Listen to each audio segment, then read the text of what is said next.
1, 2, 3, come on.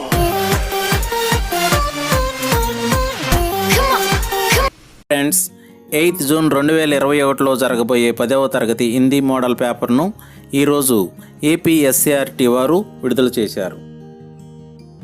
10వ తరగతి ద్వితీయ భాష హిందీ ప్రశ్నపత్రం యొక్క స్వరూపం, స్వభావం. హిందీ ప్రశ్నపత్రంను రాయుటకు 3 గంటల 15 నిమిషముల సమయం కేటాయించడం జరిగినది.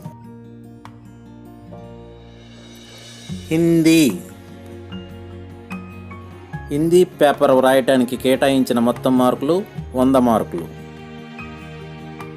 ఈ సంవత్సరం హిందీ పరీక్ష జరిగే తేదీ 8 జూన్ 2021. విద్యార్థులు హిందీ ప్రశ్నపత్రం వ్రాసే ముందు కొన్ని సూచనలు పాటించవలసిందిగా కోరుతున్నాను. 1. ప్రశ్నపత్రంను చదవటానికి 15 నిమిషముల సమయం కేటాయించడం జరిగినది. 2. ప్రశ్నపత్రం యొక్క జవాబులన్నీ ఆన్సర్ బుక్లెట్లో మాత్రమే వ్రాయవలెను. 3. ప్రశ్నపత్రం 6 విభాగాలుగా విభజింపబడినది. వివరాల్లోకి వెళ్ళే ముందు మా ఛానల్ను లైక్ చేయండి, షేర్ చేయండి, కామెంట్ పెట్టండి. ఇంకా సబ్స్క్రైబ్ చేయని వారు తప్పనిసరిగా సబ్స్క్రైబ్ చేయండి ఫ్రెండ్స్. సెక్షన్ 1 భాషా కీ బాత్ అనగా వ్యాకరణానికి సంబంధించిన విభాగం ఇది. సెక్షన్ 1లో వ్యాకరణానికి సంబంధించిన 1 నుండి 12 ప్రశ్నలు అడగటం జరుగుతుంది. 8 జూన్ 2021లో జరగబోయే హిందీ పేపర్లో వ్యాకరణానికి అనగా 1 నుండి 12 గ్రామర్కి సంబంధించిన ప్రశ్నలు ఈ విధంగా ఇవ్వబడతాయి. 1. తత్సం లేదా తద్భవ శబ్ద్. 2. క్రియా విశేషణ్. 3. సంఖ్య. 4. కారక్ చిహ్న్. 5. సమాస్. 6. సంధి విచ్ఛేద్. 7. ఏక్ శబ్ద్. 8. ముహావరే. 9. లింగ బదల్నా. 10. వచన్ బదల్నా. 11. కాల్. 12. శుద్ధ రూప్. వ్యాకరణానికి సంబంధించిన ప్రశ్నలకు ప్రతి ప్రశ్నకి 1 మార్కు కేటాయించడం జరిగింది. అనగా 12 ప్రశ్నలకు 12 మార్కులు కేటాయించారు. Question number 1. తత్సం యా తద్భవ శబ్ద్. ఈ ప్రశ్నకు మల్టిపుల్ చాయిస్ ఆన్సర్ ఉంటాయి. దానిలోంచి ఒక ఆన్సర్ను ఎంచుకోవలసి ఉంటుంది. Question number 2. క్రియా విశేషణ్. వాక్యములో క్రియా విశేషణను గుర్తించి ఒక పదంలో వ్రాయవలసి ఉంటుంది. Question number 3. సంఖ్య. ఇక్కడ 4 అంకెల గల సంఖ్య ఇవ్వడం జరుగుతుంది. దీన్ని హిందీ అక్షరముల్లో వ్రాయవలసి ఉంటుంది. Question number 4. కారక్ చిహ్న్. మల్టిపుల్ చాయిస్ నుండి సరైన జవాబును ఎంపిక చేసి ఖాళీను పూర్తి చేయవలసి ఉంటుంది. Question number 5. సమాస్. వాక్య ఆధారంగా సమాసాన్ని గుర్తించి మల్టిపుల్ చాయిస్ నుండి జవాబును ఎంపిక చేసుకోవలసి ఉంటుంది. Question number 6. వాక్యములో అండర్లైన్ చేసిన పదమునకు సంధి విచ్ఛేద్ చేయవలసి ఉంటుంది. Question number 7. అనేక్ శబ్దం కెలియే ఏక్ శబ్ద్ అనగా ఒక పదములో సమాధానం రాయవలసి ఉంటుంది. Question number 8. ముహావరే. వాక్యములో అండర్లైన్ చేసిన పదమునకు అర్థమును కిందన మల్టిపుల్ చాయిస్ నుండి జవాబును ఎంపిక చేసుకొని రాయవలసి ఉంటుంది. Question number 9. లింగ్. లింగ్ బదల్కర్ పూరా వాక్య లిఖనా పడేగా. Question number 10. వచన్ బదల్నా. వచనమును మార్చి పూర్తి వాక్యమును రాయవలసి ఉంటుంది. Question number 11. కాల్ బదల్నా. వాక్యమును ఆదేశానుసారం కాలాన్ని మార్చి వ్రాయవలసి ఉంటుంది.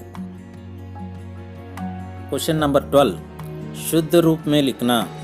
ఈ వాక్యంలో గ్రామటికల్ మిస్టేక్ను కరెక్ట్ చేసి వాక్యమును రాయవలసి ఉంటుంది. భాగ్ 2. ఇది అర్ధగ్రాహిత ప్రతిక్రియకి సంబంధించినది.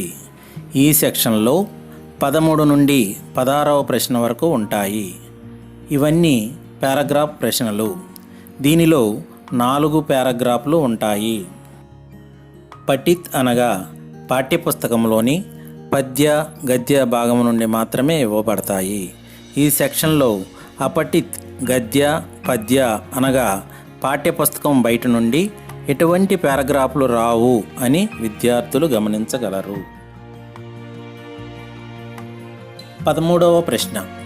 పాఠ్యపుస్తకంలోని గద్య భాగం నుండి ఒక పాఠమునకు సంబంధించిన ఒక పారాగ్రాఫ్ ఇచ్చి వ్యాకరణానికి సంబంధించిన ఉపసర్గ్, ప్రత్యయ్, పర్యాయ శబ్ద్, విలోమ శబ్ద్, సంజ్ఞా, సర్వనామ్, విశేషణ్, క్రియా వీటిలో నుండి 5 ప్రశ్నలను అడుగుతారు.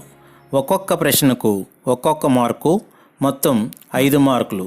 దీనికి సమయం 5 నిమిషములుగా కేటాయించడం జరిగినది.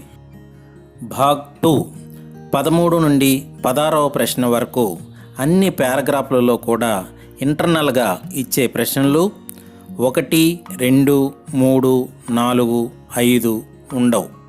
అదేవిధంగా ఇంగ్లీష్ క్యాపిటల్ లెటర్స్ అయిన ఏ, బి, సి, డి, ఈలుగా కూడా ఉండవు.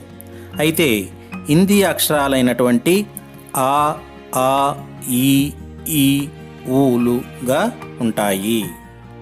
14వ ప్రశ్న. పాఠ్యపుస్తకంలోని పద్య భాగం నుండి ఒక పద్యమును ఇచ్చి క్రింద 5 ప్రశ్నలు అడగటం జరుగుతుంది. ఒక్కొక్క ప్రశ్నకు 4 మల్టిపుల్ జవాబులు ఉంటాయి. వాటిలో ఒకదానిని ఎంపిక చేసుకొని ఇంగ్లీష్ క్యాపిటల్ లెటర్స్ అయిన ఏబిసిడిలలో ఒకదానిని బ్రాకెట్లో మార్క్ చేయవలసి ఉంటుంది. ఇక్కడ కూడా ఒక్కొక్క ప్రశ్నకు ఒక్కొక్క మార్కు, అనగా మొత్తం 5 మార్కులు. ఈ పారాగ్రాఫ్ రాయడానికి కేటాయించిన సమయం 5 నిమిషములు. ఈ పారాగ్రాఫ్లో 5వ ప్రశ్నగా పాఠం పేరు కానీ కవి పేరు కానీ అడగటం జరుగుతుంది. విద్యార్థులు గమనించగలరు. 15వ ప్రశ్న. పాఠ్యపుస్తకంలోని గద్య భాగం నుండి ఈ పారాగ్రాఫ్ ఇవ్వడం జరుగుతుంది. పారాగ్రాఫ్ దిగువన 5 ప్రశ్నలను అడగటం జరుగుతుంది. వీటికి సమాధానం ఒక్కొక్క వాక్యంగా జవాబులు రాయవలసి ఉంటుంది.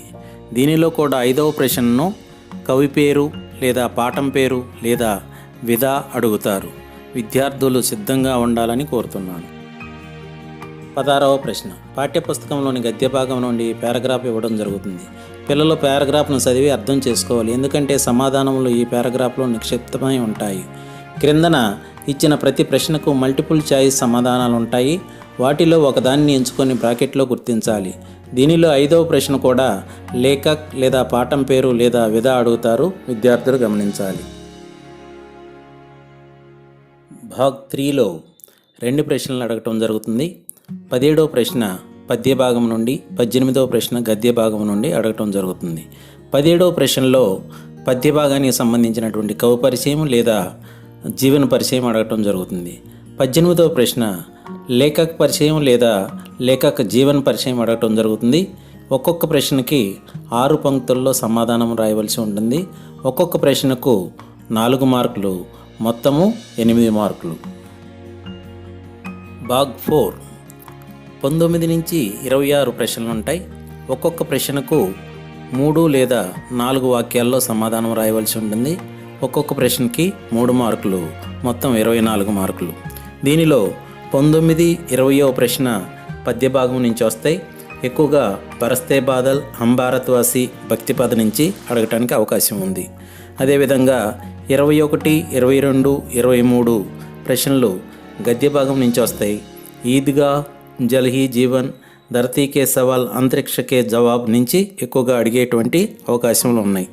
అదేవిధంగా 24, 25, 26 ఉపవాచకం నుంచి వస్తాయి.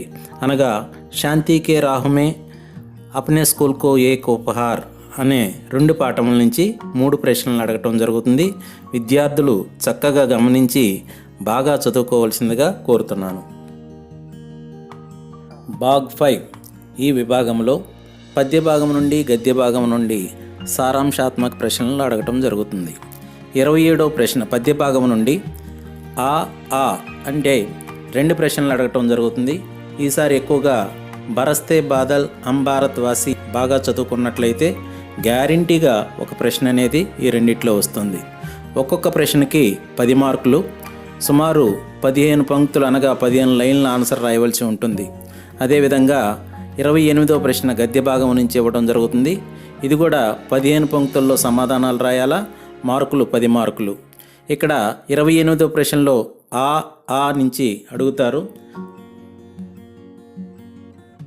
భాగ్ 6 ఇది సృజనాత్మక అభివ్యక్తికి సంబంధించినటువంటి విభాగం. దీనిలో 29వ ప్రశ్నలో 2 లెటర్లు ఇవ్వటం జరుగుతుంది. ఒకటి ఔపచారిక పత్ర, 2 అనౌపచారిక పత్ర. ఈ 2 లెటర్లో ఒక లెటర్ కంపల్సరీగా రాయాల్సి ఉంటుంది. ఒక్కొక్క లెటర్కు 8 మార్కులు. హిందీ ప్రశ్నపత్రంలోని చివరి ప్రశ్న 30వ. ఇది సృజనాత్మక అభివ్యక్తికి సంబంధించినటువంటి ప్రశ్న. దీనిలో ఆ అనేటువంటి 2 జనరల్ ఎస్సేలు అడగటం జరుగుతుంది. ఇది కూడా సుమారు 15 నుంచి 20 పంక్తులు రాయవలసి ఉంటుంది. ఒక్కొక్క ప్రశ్నకు 8 మార్కులు. ఈ 2 ఎస్సేల్లో ఒక ఎస్సే కంపల్సరీగా రాయాలి. ఒకటి పాఠ్య పుస్తకంలోని పాఠములకు సంబంధించినటువంటి జనరల్ ఎస్సే ఒకటి అడగటం జరుగుతుంది. రెండోది పాఠ్యపుస్తకం బయట నుంచి ఒక జనరల్ ఎస్సే అడుగుతారు. జనరల్ ఎస్సే రాసేటప్పుడు మనం ప్రస్తావన, రూపురేఖ, విషయ విస్తార్ యా విశ్లేషణ, ఉపసంహార్ అనే సైడ్ హెడ్డింగ్లు పెట్టి ఎస్సే గాన రాసినట్లయితే 8కి 8 మార్కులు సాధించడానికి అవకాశం ఉంది. విద్యార్థులు చక్కని దస్తూరితో మంచిగా చదివి తప్పులు లేకుండా రాసి హిందీ పరీక్షల్లో 10కి 10 పాయింట్లు సాధిస్తారని కోరుకుంటున్నాను. అందరికీ ఆల్ ద బెస్ట్.